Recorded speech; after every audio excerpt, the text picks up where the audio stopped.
একদিন এক গাধার খুব খিদে পেয়েছে। প্রথমে আপেল খেলো, তারপর পেয়ারা খেলো, পেয়ারা খাওয়ার পর আঙ্গুর খেলো। খাচ্ছে আর বলছে ওয়াহ কি নাইস, ওয়াহ।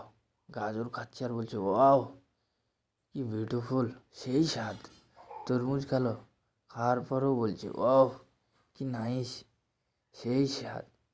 আঙ্গুর খেয়ে এত টেস্ট, আঙ্গুর আবার নিতে চলে এসেছে। প্রথমে কালারিং দুটো নিল, তারপর সবুজটা নিল, নিয়ে চলে গেল ঘরে। এত স্বাদ, সেই স্বাদ, বলছে ও এত স্বাদ কেন। নিয়ে এসে তার বাড়িতে রাখলো একটা পাত্রে, বলছে সেই স্বাদ।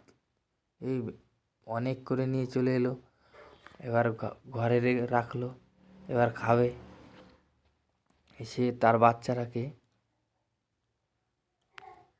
এবার গাধার পিঠে চাপিয়ে ঘোরাবে। প্রথমে মন্টিকে নিল, পুরো ওই মাঠটাতে ঘুরলো। মন্টিকে রেখে দিয়ে ঝন্টুকে তুললো, ঝন্টুকে পিঠের উপর চাপিয়ে পুরো মাঠটা ঘোরালো। তারপর কেলটুকে ঘোরালো, কেলটুও ঘুরছে, বাচ্চারা তো খুব আনন্দ পাচ্ছে। তারপর মন্টি আবার ঘুরলো, সব ঘুরে তাদেরকে রেখে দিল।